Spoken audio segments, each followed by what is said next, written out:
community the senior citizen community has different circles. One of the circles is the event circle, and our aim is to design, plan, and execute one-off events, bringing the community together so that we can learn, share, and grow together within the Generative Citizen community framework. And the event circle is we are Bimala, George, Maggie, and myself. And today we have the great pleasure and honor to have here Selene. Selene is a wonderful woman. We are so happy to have you here, Selene. And she will work with us, connecting through the body so that we connect with ourselves, with each other, and with the environment.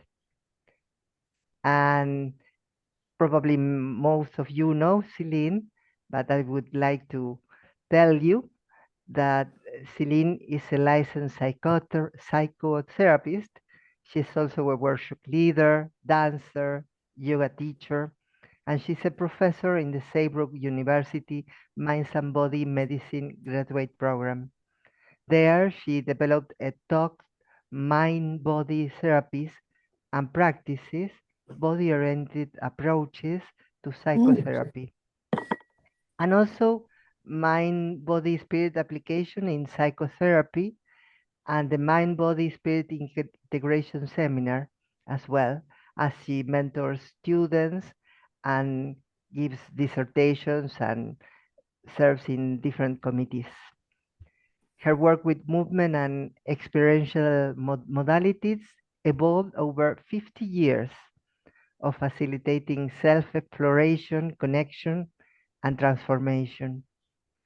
Celine has introduced movement and mind body techniques to universities, hospitals, high schools, performing arts centers, and psycho-spiritual growth centers throughout the USA and also internationally. She's also a creative mind trainer, and she has assisted and talked with Stephen Gilligan since 2002. She's a wonderful woman that I have the pleasure to introduce to you.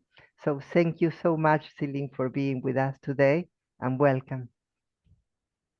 Thank you, Graciela. It's quite an introduction.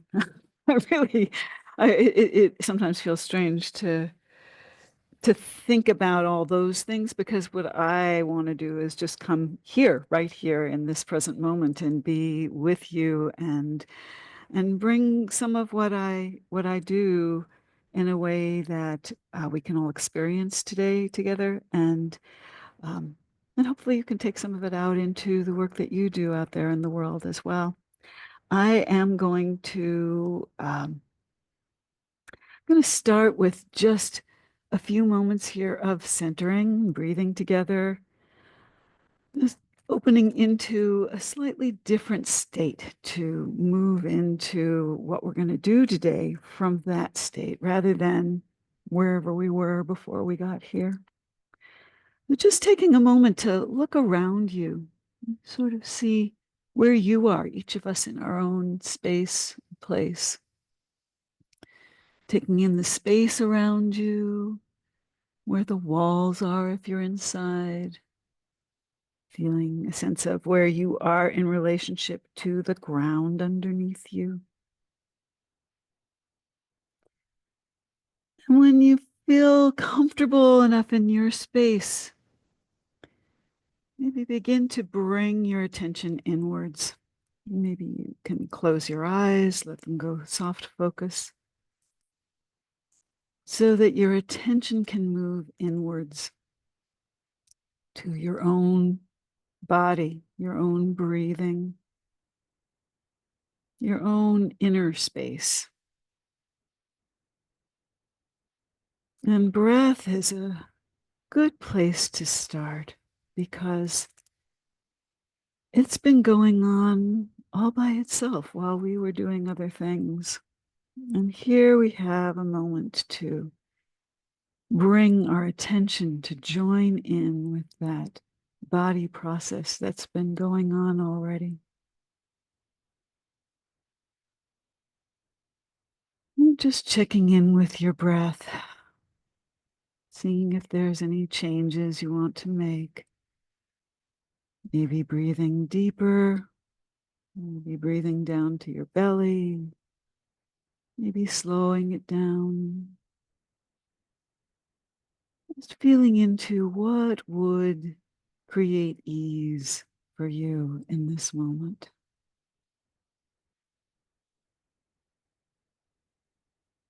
And then checking in with the rest of your body.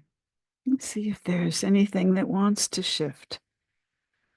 Maybe to take a moment and shift something, roll shoulders, stretch something, twist something.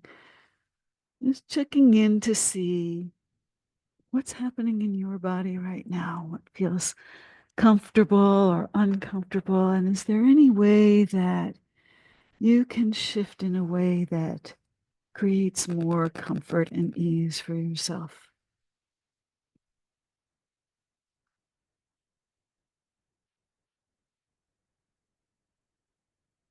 And then when you're ready, you can come back to the group, to attention outwards at the same time that you maintain that attention inwards. It's tricky to do both, but that really is the challenge in being present, to not just be present for what's going on outside of ourselves, but to also be present for ourselves. So I am going to start my slideshow here. It will take me just a moment to get everything arranged on my screen so that I can share it with you. Uh-oh, sharing is not turned on. So whoever has that available to fix, please do.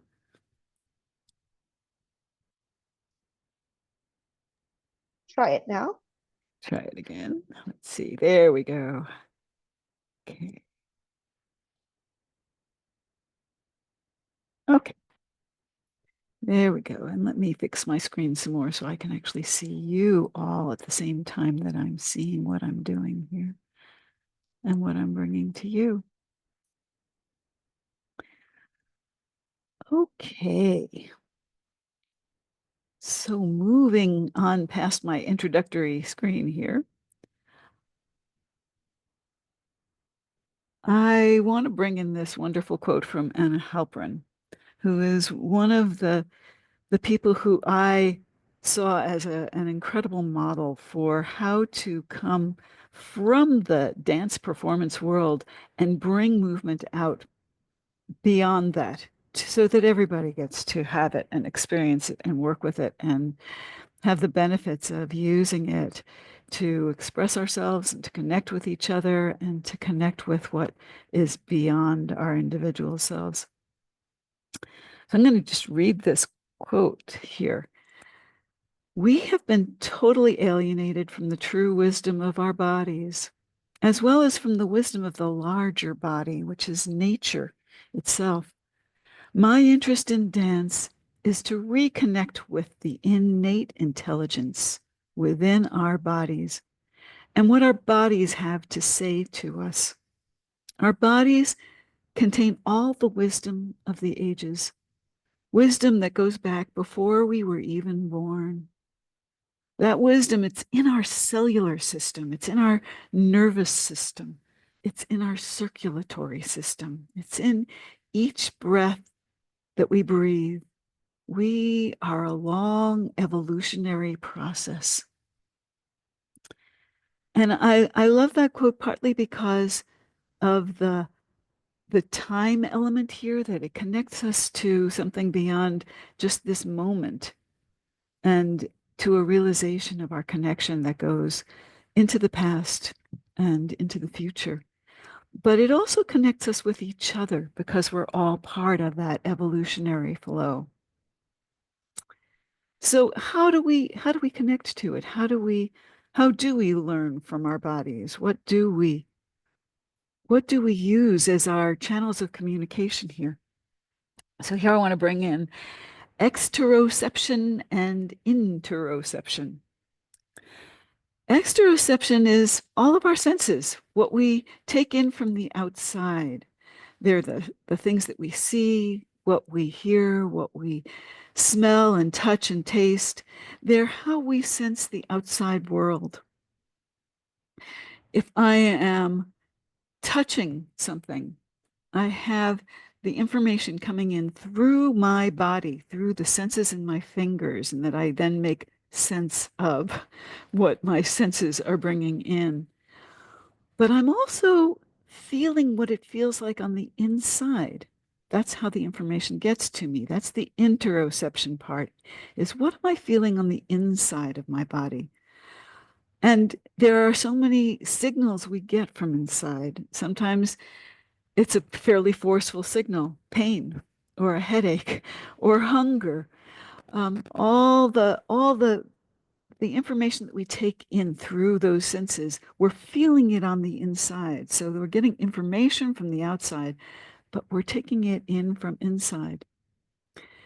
And when I say feel what's going on in your body, that could be anything from your digestive process going on, a really physiologically based piece of information, to maybe an ache at your heart or something in your gut that feels unsettled. And then what we're getting is information about our emotional states, but it's coming in through our physiology because our physiology is where it's based. Paying attention to all of that gives us so much more information than just words. And in most of our cultures, we are trained to listen to the words, maybe to hear something in the tone of voice or the volume, but it's all about just that one sense. And I'm inviting us to expand into all of our senses and the information they're picking up and that internal sense. What's going on in me right now? And is there something I need to do to respond to that in a way that's going to be meaningful? If it's something like hunger, the response might be something that just takes care of myself. If it's maybe some gut feeling that I'm having as I'm talking to someone, there may be some information I want to listen to, even if I don't know exactly what it means yet, but say, there's something going on here. I haven't quite put my finger on it yet, but I want to pay attention to the information I'm getting in all the ways that I'm taking it in. So let's just do a little bit of experimenting here. Let's just take a moment to attend to your own body. We took a little bit of time here at the beginning when we started to do that, but now come from a place of curiosity, not a place of trying to calm down or finding relaxation, but really just paying attention. What's going on? Is there a little flurry anywhere? Maybe some tiredness. Maybe there's some aches or pains or what is going on in your body that might be giving you some information right now. Just to know what your state is.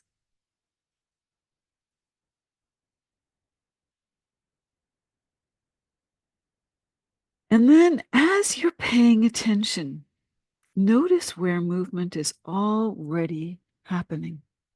We are never completely still, even if we might look still to someone looking at us. There is always the movement of the breath. That's always a good place to start if you can't find any other movement. What is moving to allow your breath to enter and leave your body?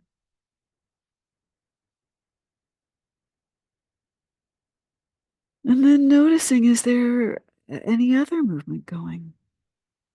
Maybe there's a little bit of shifting going on just naturally, keeping your balance. Maybe there's an impulse to scratch at an itch. Maybe just a natural shift as your energy flows. Being quiet doesn't necessarily mean that nothing is happening in the movements of our body. So let's play around a little bit. And I am going to actually put on some music here and see if the music inspires us to expand on some of the movement that might already be going on in your body. So as you breathe, you might even notice that there's an impulse to stretch something out. I know I get that. As soon as I start taking a deeper breath, something in me just wants to expand and reach out and stretch everything. And then your own movement might be simpler, might be smaller, might be something as simple as just shifting your ribs a little bit from side to side as your breath moves in and out.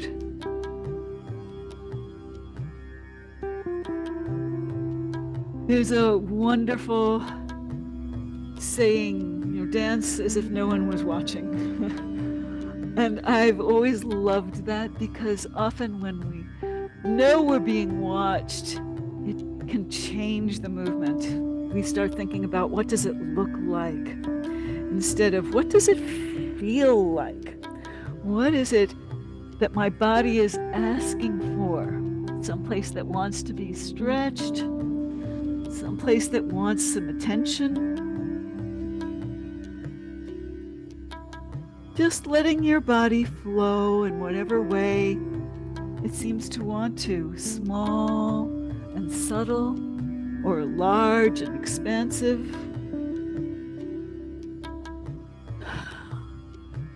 You might notice if there are places that are neglected, and you might want to use your hands in this if you haven't already, to touch, to apply pressure or massage someplace in you that might like that kind of attention, or maybe just to put your hands someplace that would feel reassuring or healing. You're taking care of yourself here from the inside and from the outside, giving to yourself what would feel helpful, supportive, healing, or just good, just pleasurable.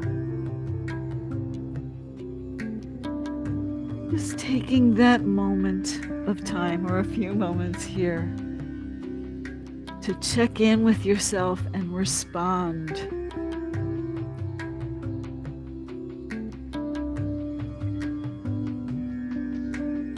And then coming back.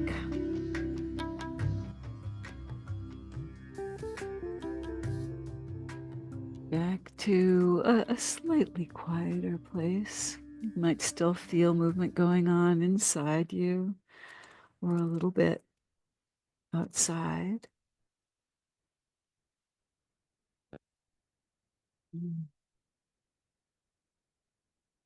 Great. Well, I would like to take a few moments here to send you off into some breakout rooms and take a few minutes to share with each other a little bit about what you're noticing about your body and about what's going on in you through this just little experiment that we've done here, or anything that might have come up as we were talking. So about 6 minutes, and we'll get you into some threes to share a little bit about that, and then we'll come back to the main group again. So we'll have one group of 4. That's fine. All right. Mm, there we go.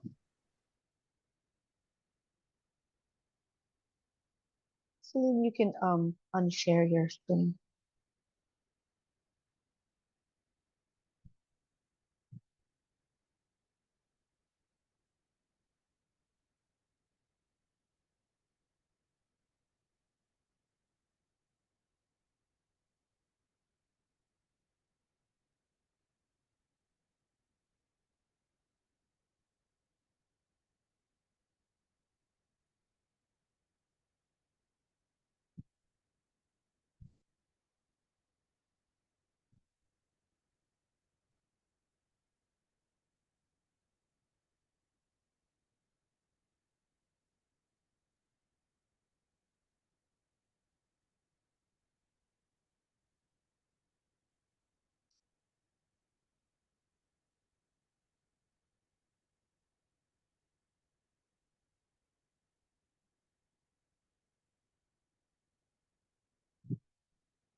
Hi there.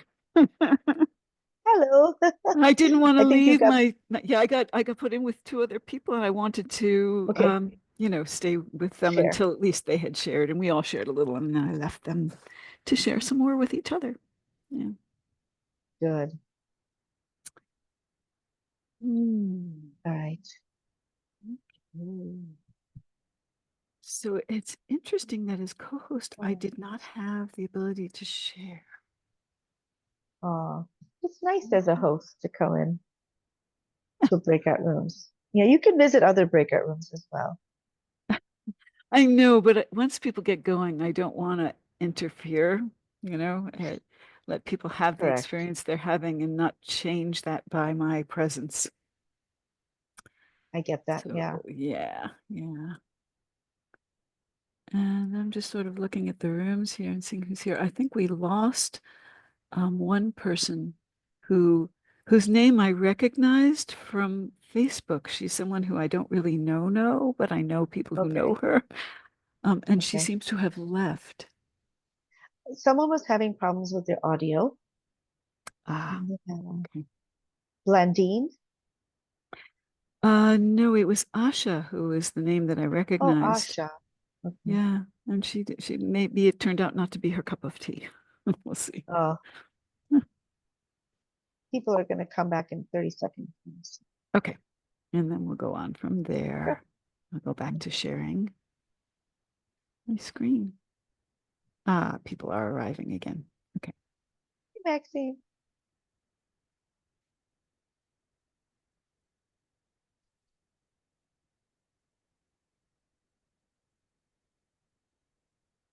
Mm.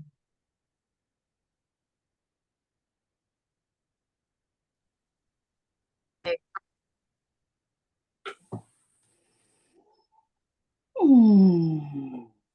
Great. All right, good. Well, anybody have anything you want to share to the main group out of what came out of that? You don't have to, but just in case. I loved your meditation. Yeah, and Thanks, Jill. I connected inside my body. I'd been a little bit distracted before we started, and I connected inside my body, and I went out and noticed my senses. So, yeah, I enjoyed it. Good, Yeah. good. I think it is a reminder. This came up in the group that I was there with, but it's a reminder that bringing us into our bodies in the middle of a Zoom webinar Mm. can just change the whole nature of how we experience even the talking that goes on during the Mm. other part, because we're more Mhm. tuned in.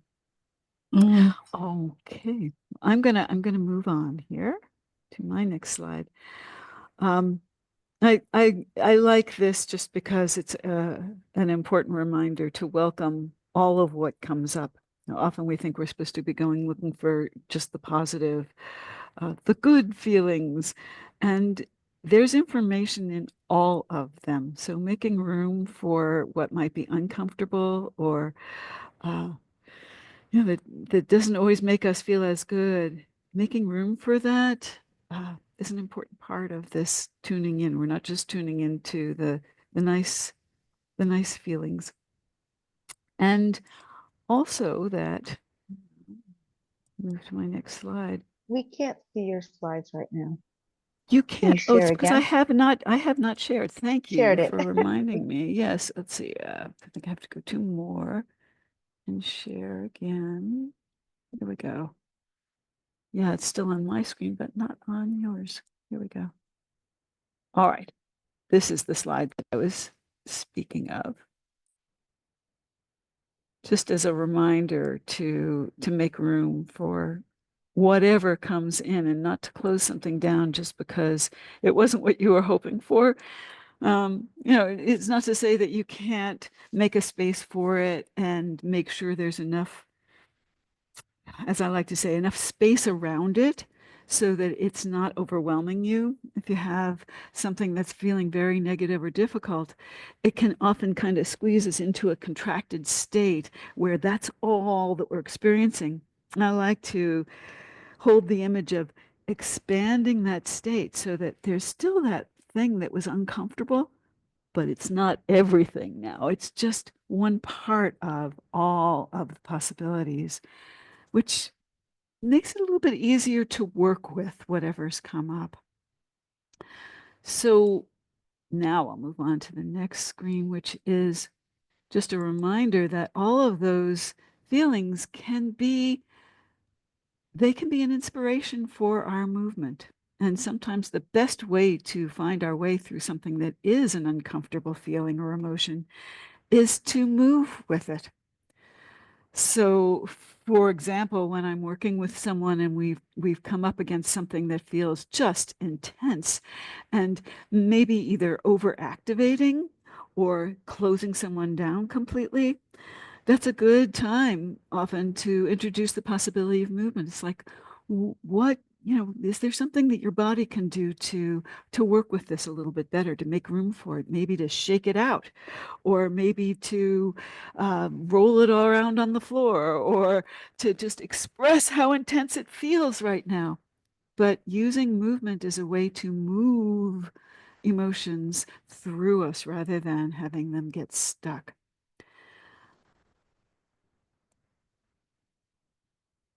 And something that's really important, since we are dealing often with things that aren't always so comfortable, is to have that self-compassion that creates a space for us to feel what we're feeling, instead of saying to ourselves, oh, I shouldn't feel that. Like, I don't have a right to feel that. I think of all the things that parents are known to say to children about how they shouldn't be feeling what they're feeling. And can we parent ourselves in a different way and bring in some compassion for whatever we're feeling, even if it doesn't feel like it should be justified or right or anything? It's like, if that's what we're feeling, that's what we're feeling. And have some compassion for that part that's feeling it. And also to work to enhance and support the part that is large enough to hold that kind of compassion for whatever it is that we're feeling. We can have both at the same time. So, compassion for our vulnerability, and to really just love ourselves with whatever is coming up for us, even if we're not perfect, even if we're not doing it in the way that we would like to be moving in the world all the time. We can make a choice about how we take action, but we can't always have such an easy choice about what we're actually feeling. And if we can have that kind of space for ourselves to feel what we're feeling, then we can make different choices about how we want to move out into the world from that. Maybe we don't want to just act out of our anger. Doesn't mean we make the anger go away, but we recognize that it's there, find a way to work with it ourselves, and then express what needs to be expressed in a way that can work the best in the world. And we're going to make mistakes. Really, to have some compassion for that is a really important part of learning from our mistakes. We can't learn from them if we are so uncomfortable with having made them that we go into denial, so as not to have to face with our mistakes. And I wanted to bring this in because we talk about centering all the time. Centering and grounding are just terms that we often use. They're not exactly the same. And I wanted to take a little bit of time with centering, because sometimes that's a little harder to get a grip on. Grounding, it's like, okay, we've got the ground, we've got gravity. There's ways to understand that term. But centering, what does that mean? And I see it as the place that we know we have to get back to when we're not feeling like ourselves. Feeling like, oh, I'm just not feeling like myself today. Well, whatever we're feeling probably has something we want to learn from, but we also want to be able to get back to that feeling of, oh yeah, okay, here I am. I'm in my center. Whatever it else is I'm feeling it from this place of my center. And then from there, there's room for the other things to be there as well, but not to pull us off center. When we're not centered, we might feel lost or out of touch with ourselves. When we center ourselves, we find a calmer place to be, no matter what else is going on. And sometimes we need to center ourselves. Often we need to center ourselves even before we center together. But there is something to be said for creating a space together where there is a real support for our finding ourselves. So when we connect together from that place of centeredness in ourselves, something very different happens than if we come into the group thinking, what do I need to do to be approved of here? What do I need to be acceptable here? Now, is this a place where I can really bring myself, all of who I am? And there's room for that to be here. So a sense of belonging, community, support, witnessing and being witnessed, those are really powerful supports for our authenticity when we've got a group that can handle that, that has committed to that, perhaps. And then there's connecting with the transpersonal, with what goes beyond our own individual selves, and even beyond our grouping together as human beings coming together to support each other. This is where every person has their own understanding of what this is. And for some people, it comes out of something in their religious training, and that's how they understand it and make sense of it. For others, that didn't work for them so well and wasn't the way that they connected. Sometimes it's through nature. Sometimes it's through singing. There's so many different ways that we can find that connection to something that is just beyond our individual selves. And that's important to connect with. It supports us, especially when the world is challenging. And sometimes we start to lose hope or faith that things will all work out. And how can we sustain that? Because if we can't sustain it, it's hard to make a difference in the world. So finding the ways that we do that, and there are some wonderful movement-oriented ways for doing that. Certainly sacred dance is that, and movement is prayer. So rather than just stilling myself completely, trying to be a solid, still being as I do prayer, what if my prayer uses my body? What if I allow that prayer to use my body as a vehicle to express itself? And sometimes that happens in almost a performance kind of mode, although I don't think it's like a regular performance. It's a different kind of performance if I'm doing a dance that is a prayer dance, and I have an audience of people who are there to pray together in some way, then my dance is to the transpersonal. It's to divinity. And I'm bringing along with me whoever might be there watching, who maybe doesn't have access to the ability to dance in the way that I'm dancing, but they can come with me and we can all join together in that dance that maybe I might be leading or doing. Or I can open up a space for all of us to find that prayer in the movement of our bodies, or in where our bodies are opening to. So yeah, movement as a way to connect spiritually. And then just, finding our dance. There are times when there's just nothing else that will do but just to let the body go. There are lots of cultures that know, for example, about shaking and how powerful shaking can be. And maybe it's, big wild shaking. Maybe it's shaking that goes on with drumming all night as part of a ritual, and people can kind of do their little bit of shaking off on the side of the circle, and then maybe get called to come into the center and go wild with the shaking. Just powerful, powerful process can happen through that kind of group connection as well as individual process within it. But we can do it by ourselves. We can turn on the music that we know is going to help us to open up to whatever wants to move through and find that dance. Or we can, go to a Tai Chi class or a Qigong class and be guided in movements that may help us to do that in different ways. There are a lot of ways to approach this, but it's really worth finding the way to bring movement into your life, especially if a lot of what you're doing is sitting in a chair at a screen for a lot of the day. So just a little bit about sources of information, of inspiration here. If you're standing there thinking, well, what kind of dance can I do here? It may just be your body asking for something and you go along with it, not even knowing why or how.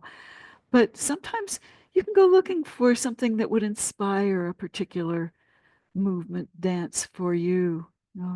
Maybe to connect with a memory that's meaningful in a way that feels visceral, that feels more experiential and not just in your mind.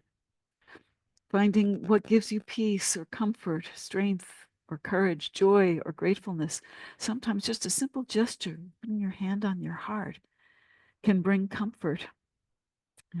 Sometimes just shaking your fingers in the world can be a way of expressing your joy or your appreciation for something someone's done. Just finding the ways that your body can be part of your connection with someone, your connection with yourself, your connection with what's beyond you. So I'm going to move on here to a really wonderful resource that has been provided by the Sensory Motor Psychotherapy Institute. They did a wonderful webinar. I think it was, I can't even remember which world crisis was going on at the time that they decided to do this, just as a free webinar for people, to introduce this as a way to work with the body and with our senses and our connections to all of what we've been talking about here with a particular step-by-step way to approach it and some ideas for what to do. And they called it the Peace Resource Protocol. And they gave some ideas for different kinds of somatic resources. And we're going to go over these little by little. I have slides that kind of group them in some categories so we can play with them a little bit here. But this is the protocol for how to use it. The idea is, first, you pause. Whatever you were doing, whatever it was out there in the world, you leave that outside for a moment. Create your own little bubble of space to pause and see what's going on in your body. To just check in. It's like, what are you learning from what's happening in your body in this moment? I had a minor little kind of crisis earlier today, about an hour before we were about to do this. And oh my gosh, it was fascinating to watch my own bodily process where adrenaline just surged. I was feeling shaky. We were going to have coffee. I decided not to because I was already getting so much of a surge. It's like, whoa, yeah, the body really does tell me when I'm in a state of unrest. I get a lot of signals if I'm paying attention to them. And then I can choose what to do with them. And in my case, I took some time to calm myself down and to come back to a little more restful space. I made a list of what I need to do later on today to take care of what was coming up. And then I could come back to a peaceful place. But that was my moment of pausing to say, oh my gosh, where's the unrest? What's happening in me right now? What are the signals my body's giving me? And then the E in peace is to embody a somatic resource that can help. In my case, I use breathing a lot to just slow down my breath, to notice what's happening in my breath, to breathe a little deeper down to my belly, diaphragmatic breathing. There are a lot of different possibilities here, and we'll play with these. But you bring in a resource that feels somehow supportive to your body in that moment. and then do it. And then you take a little time to acknowledge what's happening as you do it. What are the positive effects of that resource? Like, okay, I'm calming down here. Or maybe even just, well, I'm not really calming down, the adrenaline's still surging, but I'm making space for it. Maybe that's the positive effect. You just sort of notice what's happening and acknowledge that. And then take some time with it. It's not just a moment here, it's a few moments at least. So take some time to concentrate on that positive effect. It's like, okay, right, there's space. Really taking the time with that space or that calm or whatever it is that's happening, what I've noticed, what I've acknowledged. Now I'm going to take some time with it and really be with that for a little bit. Let it have its effects. Taking time to do that. And then taking it out, engaging with the environment. Maybe something as simple as, oh, I think time to drink a cup of water. Maybe time to talk with someone. Maybe that's, having done all of this, I can begin to reach out to do those things on that action plan that will take care of the practical part of what was going on for me. Maybe it's just, I just need some time to go out and breathe fresh air and, smell the lavender plant outside my window.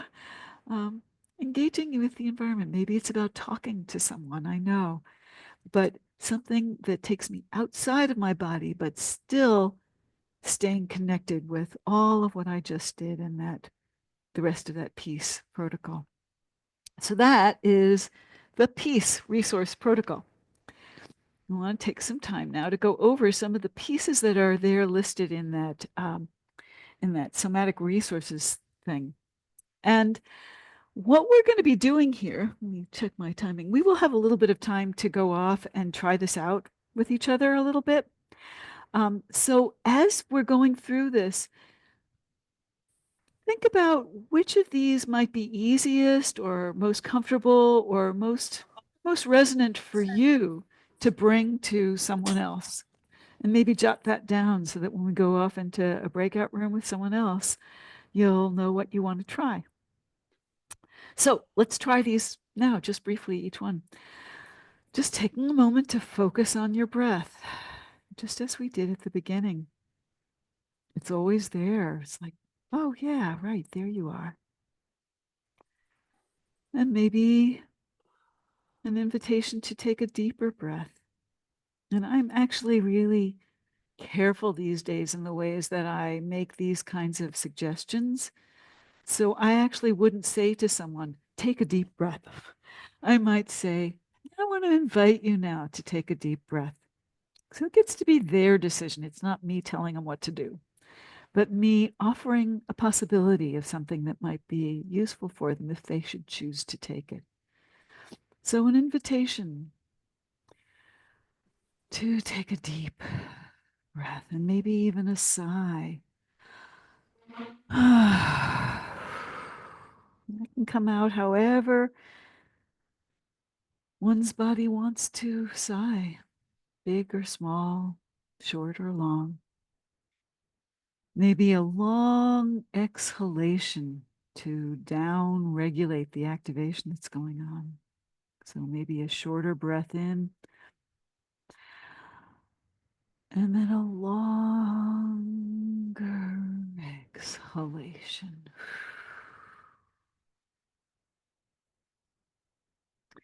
Or maybe we're in a state of exhaustion and that's what we noticed.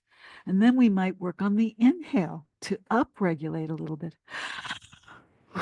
Maybe into the chest. Maybe that's when instead of breathing down to my diaphragm, I might breathe out to the sides of my chest, into my back, really letting that breath expand my upper body, which brings a little more energy. And then if my diaphragm is tense, I might have noticed that if I tried to breathe into it, maybe bending over a little bit, kind of easing that tension. I could even take my hand and touch there. Or I could try a particular breathing technique. You know, there are some that are out there that have been shown to be very helpful for people, like the box breath, to inhale, to have equal counts, whatever those counts are, to inhale. Maybe if I was going to do a 3, I could do inhale, 1, hold for 3, exhale for 3,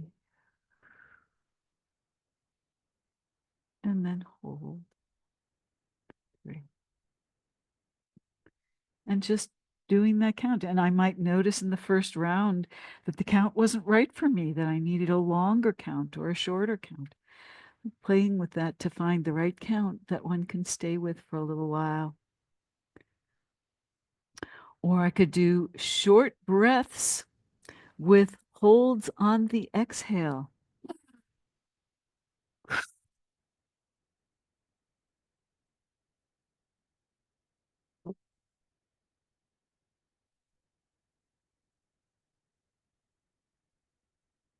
And that one might be good if I was over breathing, which sometimes happens when we get, you know, intensely overstimulated, scared, whatever.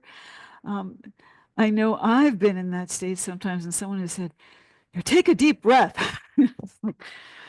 It's like that does not help me. You know, what can help me is if someone slows down their breath and slows that breath with me.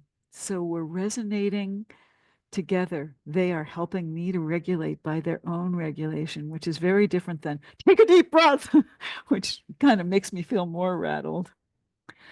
So breathing with someone, slowing down that breath a little bit. So those are all breath-oriented ones. Maybe one of them appeals to you more than another to maybe try leading someone through. And then there's grounding. And there are different ways that we can ground. So just, you know, here we are, we're sitting right now, probably. I mean, maybe you're not, but if we're sitting, just sensing the support of the ground, maybe putting your feet down on the ground and feeling the floor underneath you. I often am barefoot when I'm sitting here just because I'm more comfortable that way, so I can feel the texture of the ground. But if you're in shoes, just feeling that solidness under your feet, feeling the solidness of the chair or wherever you're sitting, and the weight of your body just easily dropping down into that chair, and how nice it is that wherever you're sitting is just holding you up so nicely. No effort at all. You can drop down into it, and it's not too much for the chair to take your weight. So just feeling into that connection can be grounding. Or this one's good for standing, but you can do it even sitting if you have your feet on the floor, to push with your feet against the floor. It actually is a little easier standing, but sort of pushing. I'm going to leave my knees a little bit bent and press. It's like, wow, yeah, there's the floor. It's almost pushing back against me as I let my weight drop down into it. That can be really grounding. Maybe let my knees bend and straighten a little bit. Again, feeling that connection and how the floor is so solid under me. Feeling that sense of gravity that's just gently holding you on the earth. Just bringing that image in. So those are all some grounding techniques. And again, you might want to note something down if it feels like it's something you would feel comfortable leading someone through. And then orienting. This one is more about our relationship with our external surroundings. So it can be as simple as looking around the room and noticing things. Maybe pick one thing and notice the color of that thing. Or maybe a few different things that have different colors. Or maybe there's a piece of art or a sculpture or a piece of equipment that draws your attention. Just taking in the shape, the color, the size, noticing objects, noticing furniture, noticing where the walls are. Maybe you're closer to one wall than another. Kind of where are you in the room, orienting yourself in the room. Noticing the ceiling if you're inside, or if you're outside, noticing that the sky just goes up and on forever, or maybe there are clouds that are feeling closed in, but just getting a sense of where you are in space. So you're orienting to what's around you. And I want to say, for people who've had trauma, and that's a lot of people, it's often a good place to start. Rather than just going inside first, it's a good thing to check in on your environment first. Is this a safe space for me to be? Do I feel like I'm going to get interrupted here? Do I feel like it's an okay thing for me to close my eyes? Will I be safe if I do that? Or maybe not, in which case I may not close my eyes to go checking in with my body. I may leave them open. So that kind of orienting can be a really good way to start sometimes. And then there's posture and movement. This can be just as simple, but also powerful as what's happening with your spine. So let's take just a moment here and let your spine collapse. Maybe your head can even drop forward and let everything round down. Just feel what that feels like for a moment. Sometimes I will invite someone to really experience whatever negative thing they're experiencing from this state. And then to imagine each of your vertebrae lifting up on the one underneath it, your entire spine lengthening. Maybe imagining that there's a string attached to the top of your head, right at the crown, and it's lifting you up, lengthening you up, and see how different that might feel in the moment. And sometimes thinking about whatever negative thing you were thinking about when you were collapsed from this state feels very, very different. You can even expand that even more. Maybe take your arms out and really feel yourself taking up space.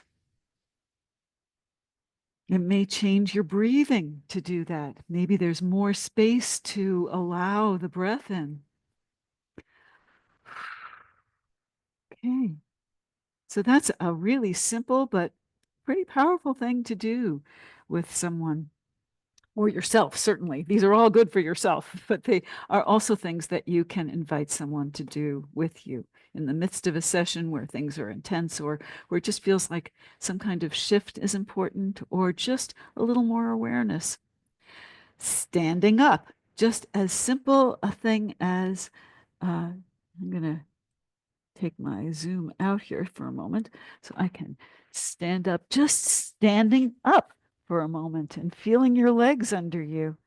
Now, of course, not everybody can stand up, and I want to acknowledge that for some people that might be in a wheelchair, they're not going to be able to stand up, but they could still do that sense of lengthening up. And from whatever capability your body has to just take more space here. If you can stand up, just sensing your legs and your feet and maybe shifting your balance a little bit, really feeling your sense of, yep, I'm here. And I've got some give in my legs. They're like shock absorbers. They give me some resilience here. And I'm not going to fall over because I've got my stance. I've got my legs in place and my feet. Maybe feeling aliveness and movement in your arms, seeing what your arms might want to do, shifting them around. All of these are great ways to shift states and open up possibilities.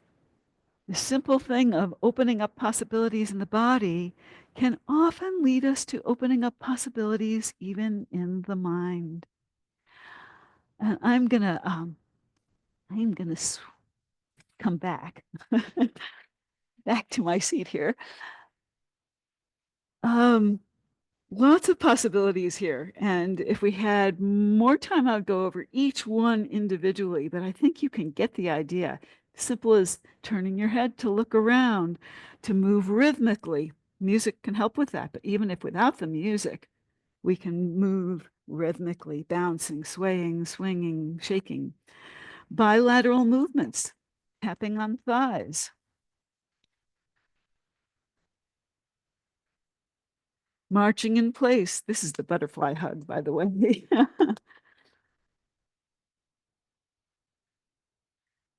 And again, noting down if it feels like any of these might be something that you could easily try out with somebody.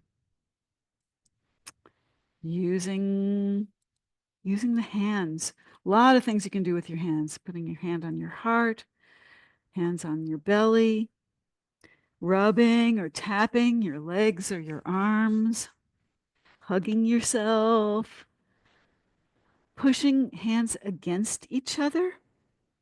This is something that I've had people have a really strong reaction to this. Like, oh my gosh, it's like, that feels really powerful. I never would have thought of it.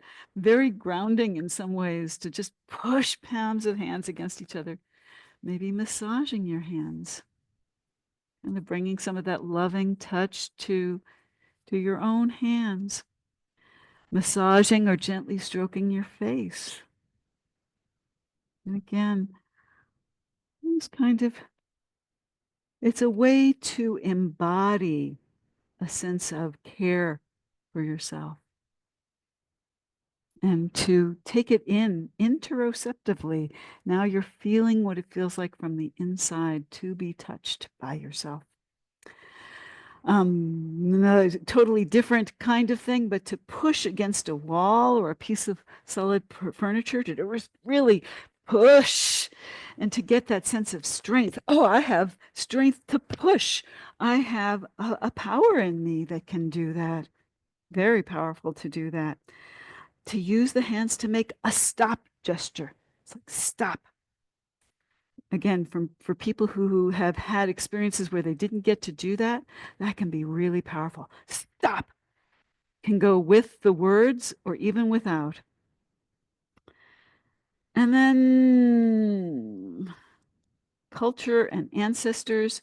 This is something that is sometimes worth someone exploring for themselves, like what comes from their own culture and their own lineage that might have been a tradition that can be somehow supportive or sustaining. Eating the foods that are part of your tradition, listening to the music or a particular dance, things that came from a long line of your people and people who had gone before you. Can be really a powerful resource, because then when you're connecting with them, it's not just the simple thing that you're doing, but a knowledge that people have done this for so long and that so many other people have had the experience of using this as a way to connect with that long line, that long evolutionary line.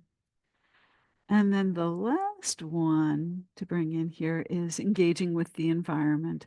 You're getting out there, touching a plant, sniffing a plant, looking around, feeling the ground that's not through the floor, but through the grass or the sand or wherever it is that you might be. Just really taking in that environment that is so much larger and there always for us to connect with when we choose to do so. So, boy, time goes, doesn't it? I do want to give you a chance to play with this a little bit. So we're going to get you into dyads and give you, I think, just 10 minutes. That'll give us about 5 minutes to come back afterwards and talk a little bit about what happened. Pick one of these things that occurred to you, and one of you will get a chance to lead the other through that one resource with that peace protocol. Pause, check in with yourself, see how you're feeling, embody which means whoever's leading is going to lead or invite them into a particular somatic resource, maybe as simple as breath, but any of the things that we were doing could work. Staying with it to acknowledge, and they can say what's happening here. What are the effects you're experiencing? Then really concentrating on that positive effect. And then for engaging with the environment, you can come back and talk to each other a little bit about how that was and what happened. And then we'll all come back together again for the ending. So dyads for 10 minutes.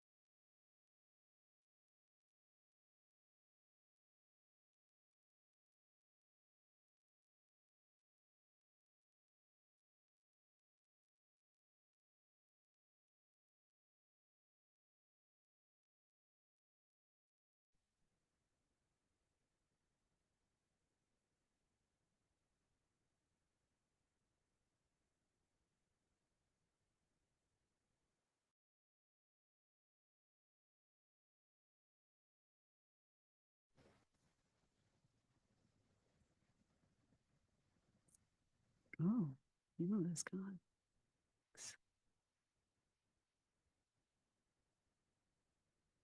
Hmm.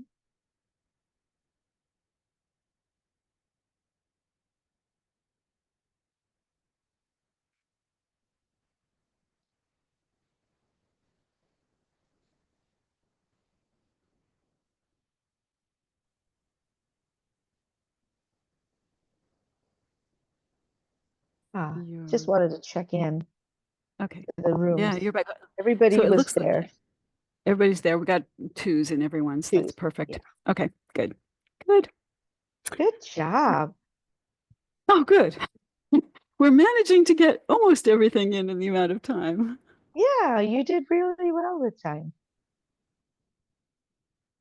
Good. Well, I hope, even for those who aren't leading, that they've gotten enough out of this to be able to take it Experience. out into their lives with them. Absolutely. I love box breathing. It's something that I forget to do it, but I know it was a good reminder for me. Like, yes, I could do that tomorrow. Put it in my It's practice. amazing. Yeah, It is amazing how we forget the things that we have, available to us. And some of them they're not hard. We just have to remember them. absolutely. Absolutely. And because we have so many different practices. And I keep, I think I was speaking to Judith Lowe and just saying, it was so hard to remember so many things, so many steps, so many things. And she says, don't. She goes, just let it come. Now you're at a space where you could just allow whatever emerges, let it emerge. And it's not this has to happen, then this has to happen. Yeah. And I thought that was such a nice invitation for me to just let go. Yeah. This is why we practice. We practice so that we have those available to us and they can just come in and flow because they're so much a part of us by that time because we've practiced them. Yes, absolutely. Absolutely. But yes, movement is just, it's such a powerful space. And I wish we had more of it in our world. Now, I come from a culture in India where we express through movement. But it's becoming less and less because of the Western influence.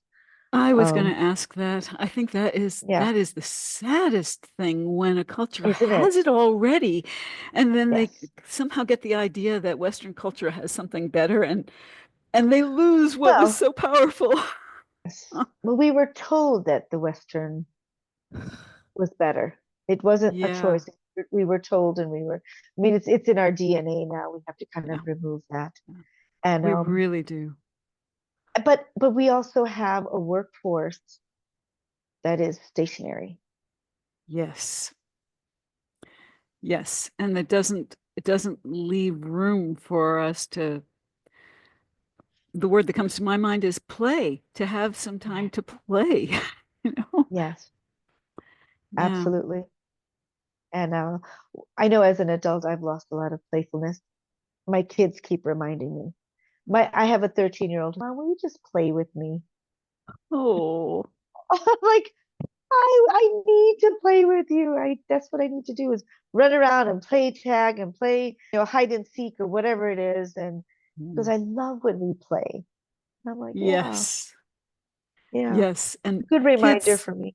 it's a good reminder for you. And I'm glad to hear that your 13-year-old still knows that, because sometimes at Yeah. that age is when they're starting to lose it. And oh, how great. Yes. Yeah. There is an innocence here with the kids that I don't find in some other cultures. Like I have a 21-year-old who lived with me for a while, almost like for 2 years. And she goes, I'm going to go out. She goes, I'm going out at 10 o'clock, but I will be back at midnight. And I said, where are you going? She goes, I'm just going to go and have coffee. So she would meet her friend, have coffee, and I absolutely fine. I'm like, thank God. I know my friends struggle with kids coming home at 2 and 3 o'clock in the morning, going out to bars, and I'm like, so glad I don't have that. I'm just like Yeah. so grateful. Yeah. So grateful. Because I don't think that's very normal for me. And in this space, I think, going and meeting a few friends and just hanging out by the nearest McDonald's. I mean, that's cool. That's okay. And they're Yeah. home and they're all home. I mean, they all come back to parents. Just Yeah. so heartening for me. I'm like, thank God, you're safe. You're okay.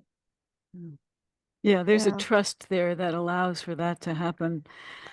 And I Yeah. remember my mother telling me something about they had been visiting with a neighbor and um, talking about how my sister and I, are do well. We don't do bad stuff. And the neighbors were saying, it's like, well, you can let your kids have more freedom because they're so trustworthy. And my mother said, no, they're trustworthy because we give them that freedom. And all we ask for really is for them to let us know what's going Yeah. on and to keep us informed. So they're never out there with us not knowing where they are. And they True. trust us to, to let them know when we think it's a bad idea. But Yes. it was And trust that's a that made two-way that happen. street. That's a Absolutely. two-way street. I inform my kids where I am all the time. If hey, look, especially when I'm traveling. Hey, I arrived. I got on my flight or got into my hotel room, just so they know. And then they know Yeah. if they don't hear from me, Mom, where are you? And it's a two-way street because it can't just be I'm the parent you have to tell me. Can't Mm. be. Yeah. And but I love innocence. That's my newest favorite word.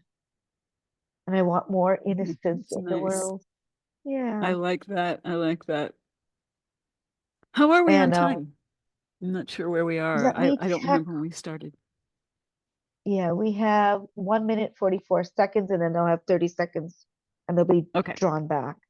And perfect. then we'll be take another 3 minutes just to give you a vote of thanks for sharing all your knowledge.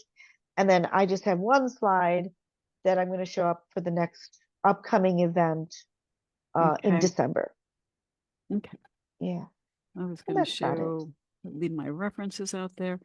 I mean, Yeah, I put up the PDF that you shared with okay, me. good. So I they'll shared have it all of already, this. so they Yeah, have that. great. They Yeah. have that. Then I don't really need to. They have that. I can take this down, stop sharing. Oh, I have stopped sharing. Okay. Yeah, you stopped sharing. Yeah. Yeah, I stopped sharing. Good. All right, I can end my slideshow then. Is what I can. Okay. Yeah, you have another minute. Yeah. And that's it. Good. Mhm. No, you're in private practice, or you have sessions and retreats, You know, or I'm not taking new clients. I still have some that okay, that I'm working with, and I do some supervision okay, we're calling them associates these days, not interns, but sure, people who are gaining hours towards their therapy license, and also with people who are like longtime therapists, but who wanted to bring in some of the mind body work that I do. So I do some sure. supervision work, and other than that, I'm just teaching. Teaching, okay. Wow. Because you have such a beautiful studio. I was gonna say, wow. Yeah, well, I used to, before the pandemic, we held workshops Yeah, here a lot, on a regular basis. But uh, since the pandemic, not so much. It's really yes, things changed. So really everything's absolutely. on Zoom now. Yeah, Yeah, yeah. And but I hopefully do it'll come appreciate back. having the space. Hopefully it'll come back. We're not there yet. There's whole new variants going on now, and Yeah, yeah, we've got a whole new virus going on here, the H1N1, that's like, H1, that's the yeah, it's a flu swine thing, flu. but it's way beyond the usual. Oh, good, Yeah. everyone's coming back. Yay. Welcome, welcome back, everyone. Welcome back, everyone. Okay. Well, how did that go for you all? Yes, I see thumbs up. That's good. Yeah, Anybody very want to nice. share? You can share anything in the chat or out loud here in our last few minutes. So Wendy and I kind of played back and forth with all the different steps, and we each talked ourselves and the other person into really resonating with what was going on. I mean, I think we brought each other deeper. Mm. Yeah, I loved it. I love it. So you did a mutual guidance. I love it. That's wonderful. Mutual dance. Yes. Yeah, just to say thank you so much. It was a lot of fun, and yeah, we played as well, but it went deep and it was open, and yeah, beautiful. Thank you both. Very welcome. Well, you'll have the PDF with which has references on and credits and things like that. And I'm just delighted that I got to be with you today. And I'm going to hand this back over. Okay, we're gonna hand it over to George to give us our vote of thanks, and then I will share a little bit about what's coming up afterwards. So, Celine, thank you very much indeed for being a role model, given the beginning of somewhat traumatic beginning of this conference where people were unable to connect. So, thank you very much indeed for staying with us, and thank you also for sharing your knowledge and your wisdom in the basically connecting through the body, and bringing ourselves into our bodies. And one or two things that you said, I noted down as being for myself important. And so I'd like to just thank you from the point of view of the group.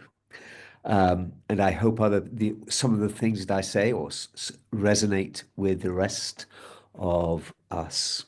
So you asked us, can we parent ourselves? Can we actually be parents to ourselves? And can we have compassion for ourselves? Which touched me in my heart, and I thank you for raising that.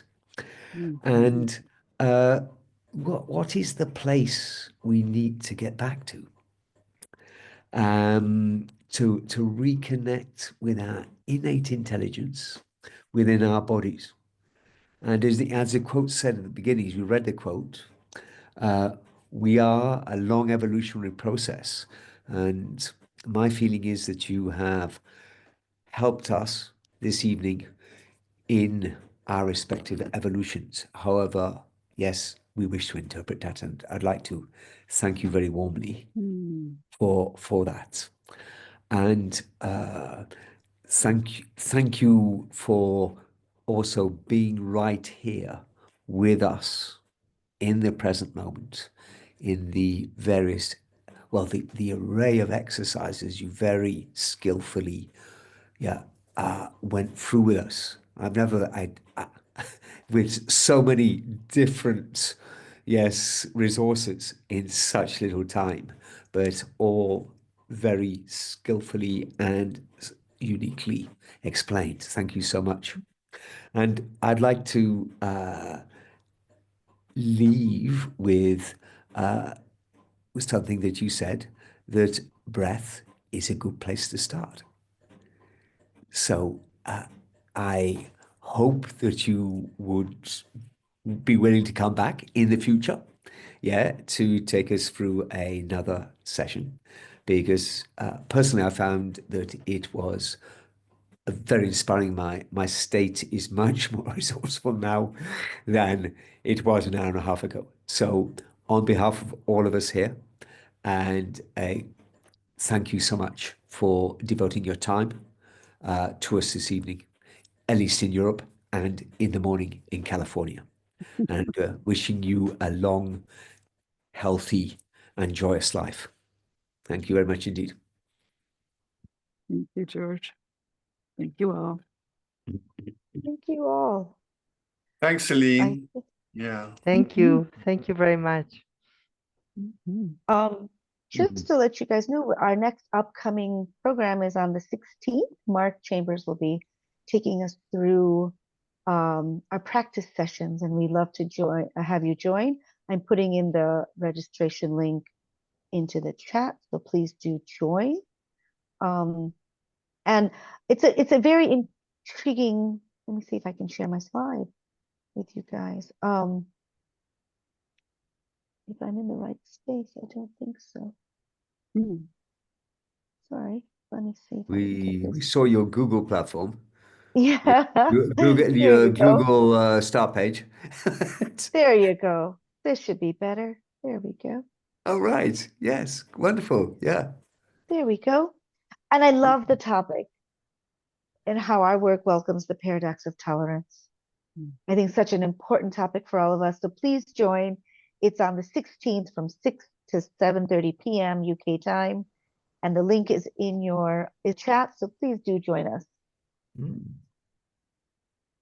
Thank you all for coming today. Thank you. Thank you. Thank you, V. Thank you. Thank you, guys.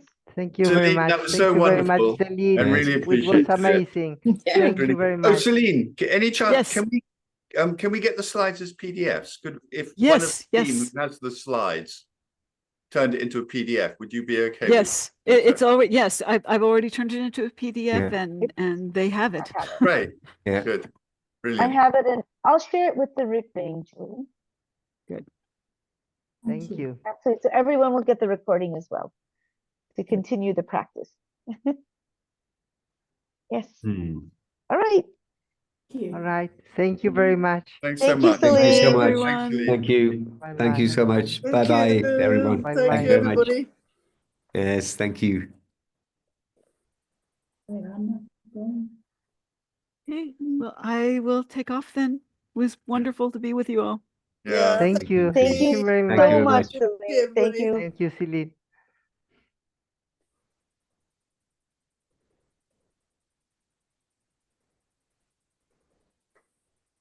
Thank you, everybody.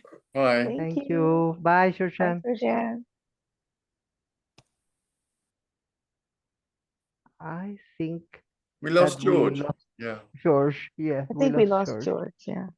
Yeah. Yeah. Does he know we're having a meeting? No, probably no. We decided that after we'll just wait for about 10 minutes, not so much a meeting, but just to kind of reflect and revise. And we said that the last time, but maybe he didn't know. Shall I call him? Yeah. Yeah. Yeah. That'd be Well, good. I'll call him. We did it the last time too, so.